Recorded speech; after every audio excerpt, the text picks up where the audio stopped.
Cancer भी लाइलाज कभी नहीं है। इसके लिए कुछ बुनियादी बातों को समझना होगा।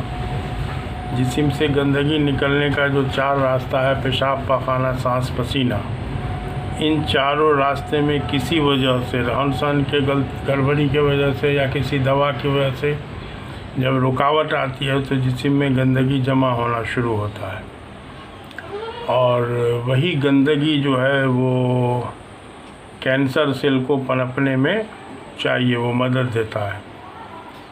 तो अब जाहिर सी बात है कि गंदगी का जिस्म में जमावड़ा होता रहता है, और कैंसर अपना शक्ल दिखाने के लिए जगह और वक्त के इंतज़ार में होता है।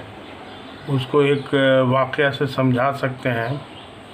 अभी से लगभग 25 साल पहले की बात होगी। एक मरीज़, वो होंठ में उनके जो है वो कैंसर हो गया, तो एकदम भज की तरह से हर वक्त जो है उससे कुछ मवाद वगैरह आता रहता था।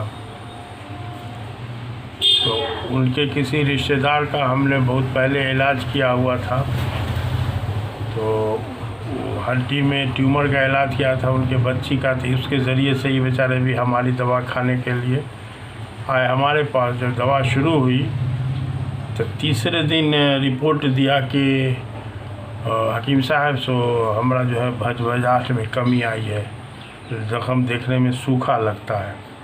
तो हम कहा कि देखिए, सो ये लाइलाज नहीं है, हम आपको सिर्फ पुराना ज़ख़म मान के हम दवा दे रहे हैं, इलाज चल रहा है। इसी बीच में उनका लड़का आया बॉम्बे वगैरह से, कहीं अच्छा से कमा उमा रहा था, वो आया, वो जो देखा था, ये सब से क्या होगा, जड़ी बूटी, चली कोई बड़ा हॉस्पिटल में ले जाके उनको लगता है कि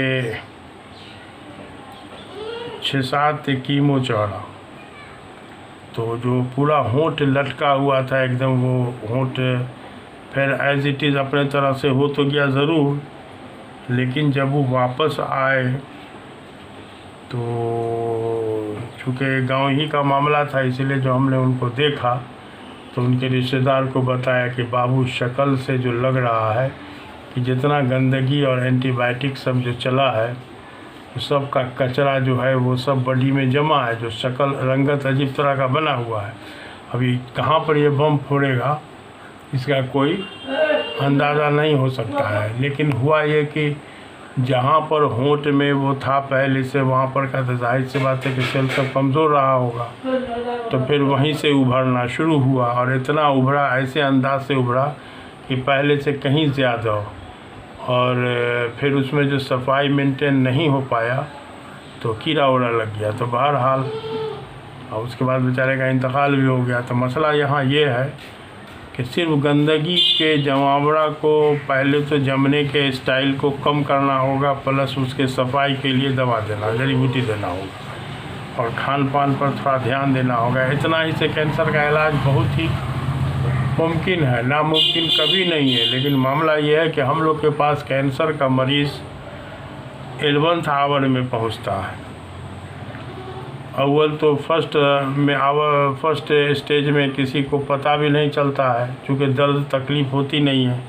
सेकेंड स्टेज में थोड़ा बहुत दर्द होता है तो आदमी जो है वो बड़े हॉस्पिटल में और प्रचलित पैथी के तरफ जाता है, और वहाँ से सेकेंड थर्ड स्टेज को गंवाने के बाद, अपना जेब पॉकेट को हल्का करने के बाद, जब डॉक्टर साहब के ज़रिए कहा जाता है कि जाइए अब इनको मुलाकात बात करवा दीजिए, तब फिर हार के किसी रिश्तेदार के बताने पर हम लोग के पास आता है। लेकिन हम लोग के पास आने के बाद भी मरीज़ के साथ साथ उनके रिश्तेदारों का पूरा कोऑपरेशन नहीं मिलता, जो इलाज के मामले में बहुत ज़रूरी है। कोऑपरेशन इस सेंस में कि जिस तरह से बतावे उस तरह से करे लो, तो वो तो पहले मरीज़ और उसके साथ रिश्तेदार भी मायूस हो जाते हैं कि इतना बड़ा डॉक्टर से कुछ नहीं हुआ, तभी हल्का फुल्का इन लोग से क्या होने वाला है। तो बहरहाल तो इलाज, काबिल इलाज मर्ज़ को भी लोग गलत इलाज के चक्कर में लाइलाज बना देते हैं। हालांकि कोई भी मर्ज़ लाइलाज नहीं है, ये 100% सही बात है। ज़रा सा भी इसमें कोई मुबालगा आदमी एग्जैजरेशन नहीं है। अब है कि शर्त है उसको तरीके से, नेचुरोपैथी जो है वो सबसे पहले गंदगी के जमावड़ा को ख़त्म करने का पहला दिन से कोशिश करता है। तो जमावड़ा कम से कम होता चला जाए और प्लस उस तरह का फिर गंदगी जमा ना होने पाए, और प्लस एंटीऑक्सीडेंट बॉडी में इतना जाए जो कैंसर सेल को जो है वो ख़त्म करते चला जाए। तो बहुत सारी बात है जो इस लाइन में बड़ी उम्मीद से इलाज किया जा सकता है। मगर अफसोस की बात है कि जितना भी कैंसर का हॉस्पिटल है उसमें कैंसर एंड रिसर्च इंस्टीट्यूट लिखा रहता है, माने कि वहाँ कैंसर पर रिसर्च होता है, इसलिए कल हो के रिजल्ट गड़बड़ होने पर भी मरीज़ कुछ नहीं बोल पाता है। तो बहरहाल ये अलग मसला है, जहन से निकाल दिया जाए कि कैंसर भी लाइलाज है, ये कोई बहुत बड़ा मामला नहीं है, इसलिए इस पर जैसा उम्मीद के साथ ध्यान देने की ज़रूरत है। ठीक है। तो